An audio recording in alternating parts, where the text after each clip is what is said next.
Hey everybody, KMO here, and I'm going to mention Andrew Yang in this video, but it's not really an Andrew Yang video. I'm not going to put his name in the title or the description or the tag. So if you're just here for Andrew Yang videos, I'll do one it definitely qualifies later today. But this one is just for the channel regulars. It's kind of about my experience as a YouTuber, but really more it's about the tension between generational cohorts. So somebody suggested that I do a poll to see who is listening or who's watching my videos based on what generation they're in. I don't have to do a poll. Google knows how old you are, and they tell me. So here, have a look at this graphic. As you can see, the biggest age range of people watching my videos is between 35 and 44 years old. Everybody in that age range, depending on how you break down the generational barriers, is Generation X. And Generation X actually extends into the next category as well, which is 45 to 54-year-olds. As I say, there is no broad agreement as to when generations begin and end in terms of the exact year.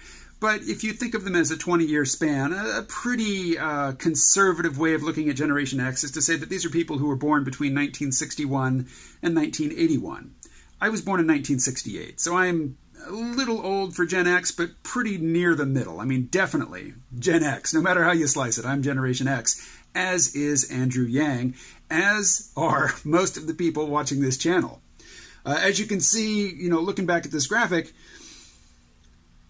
most people watching are Generation X, which is a tiny age cohort. I mean, if I were, primarily basing my videos on marketing research rather than just my own interests, I certainly would not aim at Gen Xers. I would aim at millennials. But I'm just following my interests, and being a Gen Xer, my interests are largely my interests are generally the interests of Gen Xers. So the interesting thing to me is that the next biggest age cohort that follows my stuff, well, there really isn't one. I mean, it's mostly Gen X, and I guess older millennials, but Generation Z and baby boomers, at 3.3%, 3.9%, they don't care. And I imagine that a lot of the baby boomers who are watching are people who have followed me over from my podcast, because my podcast attracts a different audience. Speaking of the difference between my podcast and video audiences, look at the countries. Given that I'm talking primarily these days about the the U.S. election and the various candidates, particularly Andrew Yang, it's not surprising that 66% of the people watching these videos are in the United States. And it's not surprising that Canada, Australia, and the UK, are the next three slots, even though they're very, very small compared to, the number of Americans. But in my podcast listening audience, and I don't have a graphic to show you, but, I've been doing this podcast for 13 years, and I'm pretty familiar with the audience. I got a lot more Canadians, a lot more Brits and Irish and Scots and Australians listening to the podcast than tune into these videos. And again, given that I'm primarily talking about the electoral contest here in the United States, it's not surprising that the videos would, primarily be of interest to residents of the United States. And here I am tempted to segue into a discussion of the contest, the tensions, the differential outcomes of the various generations. The baby boomers who came up in the post-war years, the post-war economic boom, a boom like no other, definitely a technology-driven boom, but also, a boom that was driven by the fact that the United States was basically the only country with its industrial base still intact at the end of World War II. These discussions get ugly fast, and a lot of people, and myself included, when I'm not being careful about it, like to hate on the boomers. The boomers represent, a big part of my podcast listening audience, and probably an even bigger part of that segment of the audience that actually supports my work with financial contributions or with a subscription to my, subscriber-only podcast. So I have a strong motivation to rein in any tendency, to hate on the boomers. One thing I really want to point out, though, for those of you who don't share my same constraints, life expectancy in the United States is going down for two reasons: drug overdoses and suicides. In the past, the leading demographic for suicide was young people. Today, it's the boomers. Why is that? That is because, I think, this is my personal headcanon explanation as to why the boomers have eclipsed teenagers and people in their early 20s for committing suicide, is that a lot of boomers bought into the meritocracy story. You know, the idea that their generation did well because they made good choices, you know, and they were diligent and responsible in pursuing careers.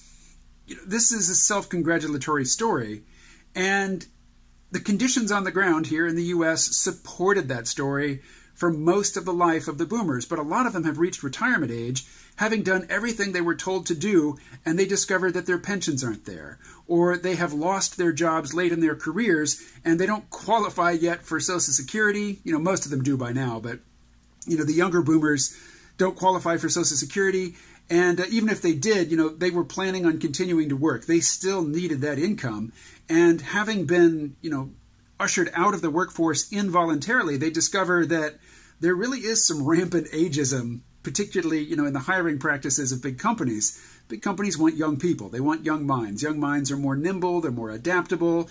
They're faster in their operations. And most importantly, young people don't have the material expectations that the boomers do. The boomers think that if you have a job, it should come with benefits. You know, it should come with decent pay. And millennials and Gen Z, their experience doesn't lead them to expect those sorts of niceties, and they're willing to work harder for less. So companies don't want the boomers. And so they're killing themselves. I mean, you got to have some sympathy, right? I mean, isn't some compassion in order, even though the boomers are, granted, odious in their self-congratulatory narrative about why they have done well and why their children and grandchildren aren't doing as well. It's nauseating. I get it. I feel it. But let's have some compassion, because for a lot of them, things are not working out the way they were told they would. And, you know, if you're a man who's worked a particular career most of your life and you're in later middle age, and suddenly you have been forcefully ushered out of the thing that provided you with much of your self-worth and your sense of identity, man, that is a tough transition. That is a tough transition, as evidenced, you know, by the number of people taking their lives, either deliberately, usually with firearms, or accidentally, mostly with opiates. It's not a good position to be in. Would $1,000 a month help? Yes.